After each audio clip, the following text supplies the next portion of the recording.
Eh bah écoute, j'ai envie de te dire c'est parti pour le débrief hebdo. Dimanche dernier, je vous l'évoquais ici, on a conservé notre casquette verte. Ce biais acheteur dans un contexte pourtant particulièrement pessimiste, voire anxiogène, ça sent pas bon et pourtant c'est toute la différence avec agir. Alors a-t-on continué dans cette ascension? Le contexte de marché a-t-il évolué? Quelles nouvelles informations nous avons à notre disposition? Et les dernières actualités croustillante du moment, c'est tout de suite, c'est ici, c'est dans le débrief hebdo. Et ce, exclusivement réservé aux abonnés de la chaîne.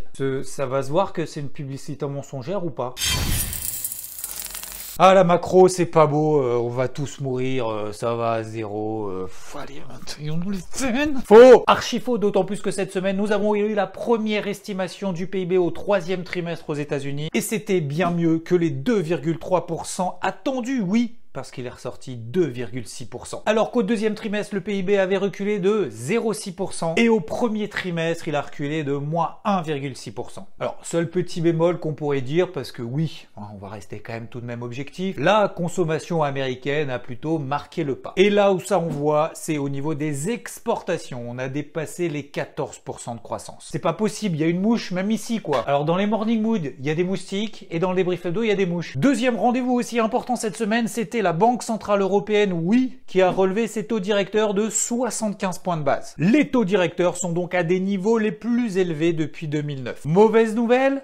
No, no, no. Déjà parce qu'il y a un mois, elle avait déjà fait la même chose, triple hausse des taux, et puis derrière, le marché avait explosé pendant 3 jours. Mais ça montre surtout que la Banque Centrale Européenne lutte contre l'inflation. Pour autant, le marché n'est pas non plus méga enjoué, on va pas se le cacher au moment de l'annonce, tout simplement parce que ça pèsera forcément sur l'économie. Mais disons que surtout, et c'est ça le plus important, c'était pricé, anticipé par les marchés. Mais au-delà de ça, les investisseurs commencent à anticiper qu'il y a peut-être un petit pivot qui est en train de se dessiner, un pivot dovish. Dovish, ça veut dire moins restrictive sur sa politique monétaire. Et ce, à l'inverse de hawkish. Pourquoi? Déjà parce que Macron a dit à la Banque Centrale Européenne, donc à Christine Lagarde, tu vas te calmer parce que sinon l'économie tu vas me la défoncer et du coup c'est pas cool. Tu risquerais de provoquer une récession. Et donc les marchés qu'est-ce qu'ils font? Les investisseurs ils anticipent déjà l'action de la Banque Centrale pour les prochaines réunions. Et oui, les marchés anticipent au maximum en avance en fonction des nouvelles informations qu'ils ont à leur disposition. Et donc que les taux peut-être seraient moins élevés que ce qui était prévu jusqu'à présent. La Banque Centrale Européenne va aussi réfléchir à réduire sa détention d'obligations d'à peu près 5 milliards d'euros lors de sa prochaine réunion le 15 décembre. Et dans cette notion de pivot, alors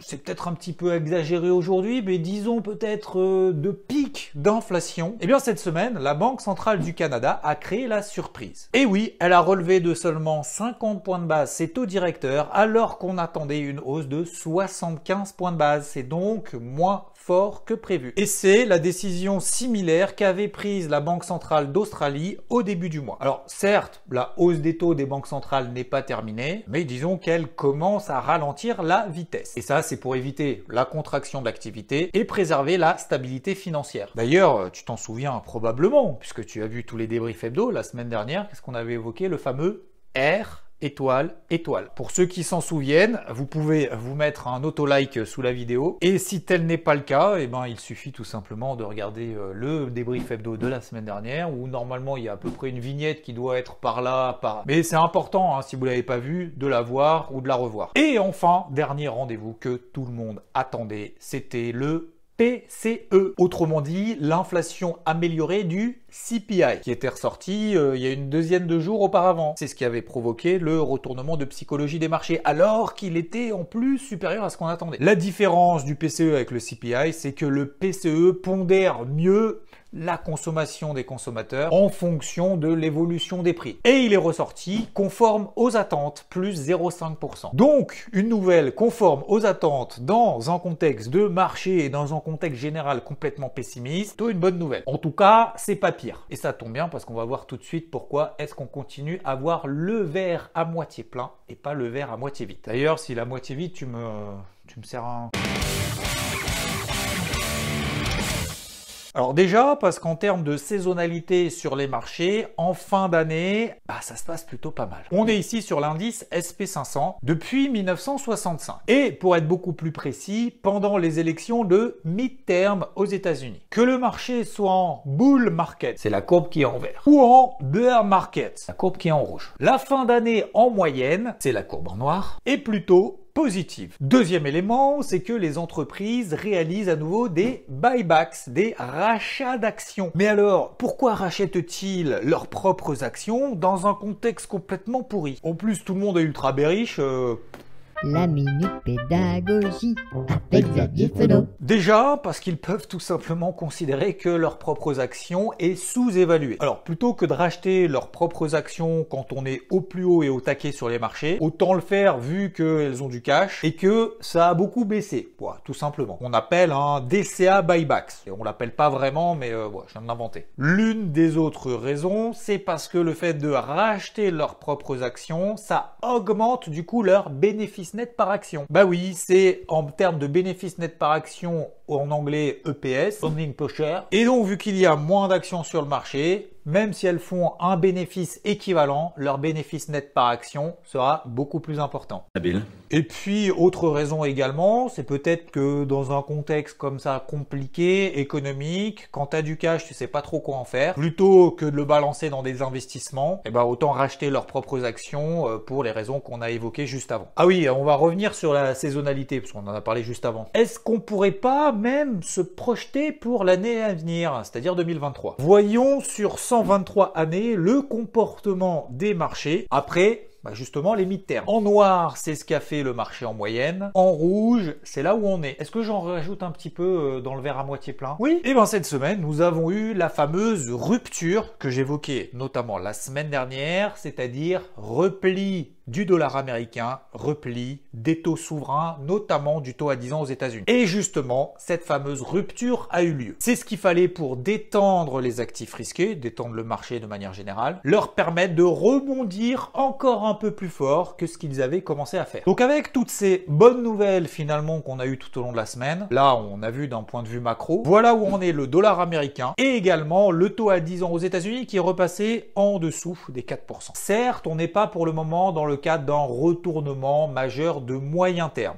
Là-dessus, on est bien d'accord. Mais c'est ce qu'il fallait pour détendre l'atmosphère. Alors oui, ici, on essaye d'avoir un regard le plus objectif possible, même si bon, je donne mon avis et je peux tout à fait me tromper. Parce que oui, cette semaine, partout, alors dans les articles, les médias, c'est vrai que la peur, ça entraîne généralement beaucoup plus d'impact émotionnel que l'aspect positif. Et donc, tout le monde, en tout cas c'est ce que j'ai vu sur les réseaux sociaux, tout le monde s'est focalisé sur le négatif. Donc oui, on va parler de négatif, de grosses news bien dégueu, bien salaces.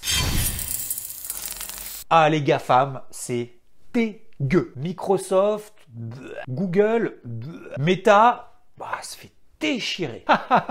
Moins 20. Et bam. Ah, c'est la fin des géants. Ça y est, c'est la fin. Tout va s'effondrer, zéro. Allez, zéro.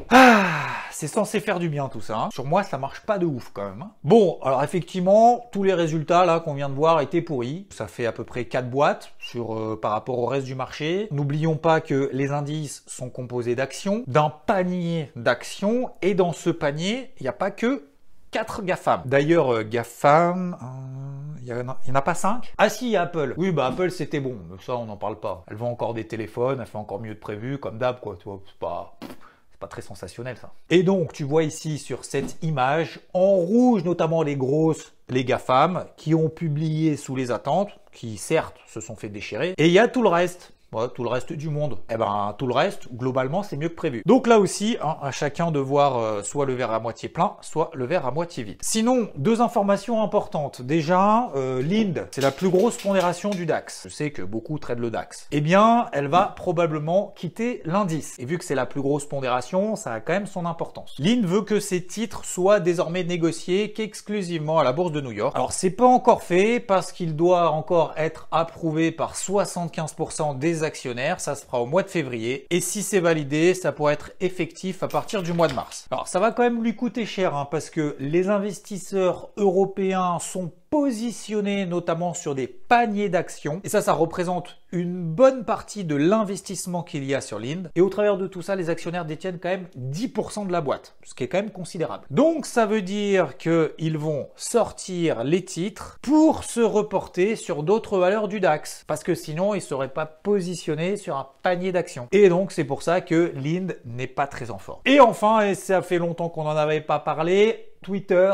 et Elon Musk. Ça y est, c'est fait. Il a racheté pour 44 milliards de dollars. Il y a combien de zéros? J'ai jamais fait un chèque, moi, de 44 milliards. Alors, il a commencé direct à licencier un peu tout le monde. Toi tu vis, toi tu crèves. Le directeur général, le directeur financier, responsable des affaires juridiques, conseiller général. Il va même assouplir les termes de modération de contenu. Ça s'annonce sympathique sur Twitter, déjà que, bon, quand même, déjà du level pas de ouf. Mais il est confiant, il se dit, les gars, vous inquiétez pas, on va quintupler le chiffre. D'ici 2028, on va passer de 5 milliards à plus de 26 milliards.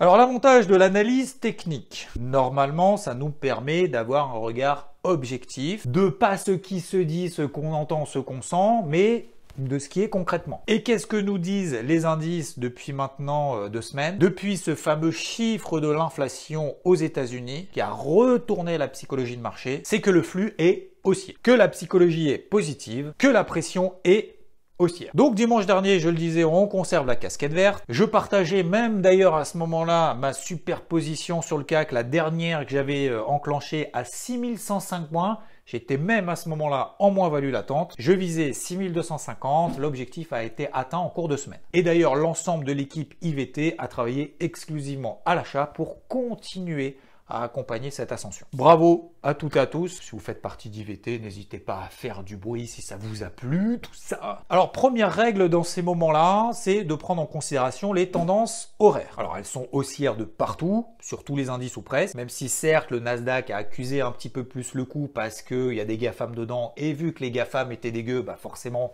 c'était quand même l'indice le moins punchy. Et on utilise notamment des moyennes mobiles, que ce soit 20 périodes, 50 périodes en données horaires pour avoir des tendances, une matérialisation de ces tendances. Deuxième règle, la fameuse règle des 50% de retracement d'une impulsion, qu'elle soit haussière ou baissière, en l'occurrence c'était haussière. Tant qu'on ne repasse pas en dessous de 50%, on continue dans cette lancée. En tout cas, on a plus de probabilité de réussite de continuer à travailler dans ce sens-là. Et enfin, ce qui nous intéresse le plus, c'est surtout continuer à travailler tant que le marché ne nous donne pas des indications contraires à ces tendances, à ces impulsions. Et surtout contraire à ce qu'on voit. Et on voit que les marchés montent, autant les accompagner le plus longtemps possible. C'est autrement dit, les brosser dans le sens du poil, plutôt que d'essayer de deviner le point haut. Donc une fois qu'on a identifié le contexte de manière générale, comme on vient de le faire, et ce, le plus largement possible, on continue jusqu'à ce que le marché nous donne des indications contraires, autrement dit jusqu'à ce que le marché nous donne tort. Est-ce que aujourd'hui, c'est le cas? La réponse est non. Est-ce qu'il y a encore du potentiel haussier? C'est vrai qu'après une telle impulsion, une telle hausse, on peut se poser la question en disant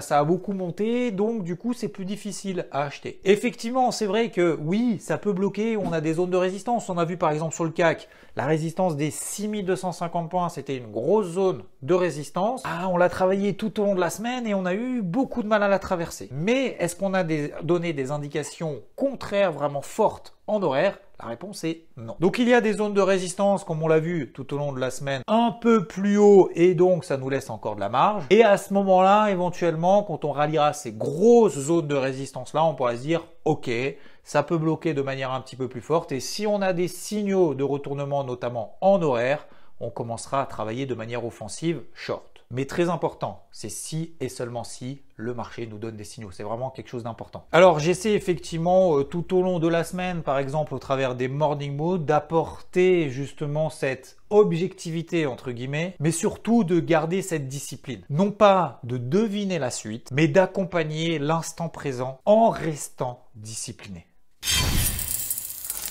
Côté crypto, alors forcément avec cette détente qu'on a eue sur le dollar américain et le taux à 10 ans, qu'on attendait, cette poursuite haussière des actifs risqués qu'il fallait pour entraîner une hausse des cryptos, eh bien le marché crypto en a profité. Si on regarde les différentes capitalisations totales, on sort la tête de l'eau, soit au travers de la rupture de canaux descendants, ou simplement on sort par le haut de ranges latéraux. Donc il y a encore certes de la marge pour retourner vraiment tout ça à moyen terme, ça c'est certain, mais à un moment donné, il faut bien commencer par quelque chose. Le Bitcoin, lui, a quand même un peu plus de mal, puisque cette zone des 20 500 $, il passe au-dessus, mais il s'en affranchit pas vraiment. Alors que l'Ether, lui, était beaucoup plus punchy, il a vraiment éclaté cette zone des 1420 $. Précédente résistance, on l'avait vu justement la semaine dernière dans le débrief hebdo, c'était la borne haute d'un range, mais aussi le point de passage d'une moyenne mobile 50 jours. Donc toujours la même règle, tant qu'on retrace pas 50% de cette impulsion haussière, même à court terme, pour le moment, il n'y a pas d'invalidation. Si on repasse en dessous de ces 50%, c'est qu'il y a un problème. En tout cas, on a vu que cette semaine, il y a eu des grosses liquidations de positions vendeuses, des effets de levier trop importants short,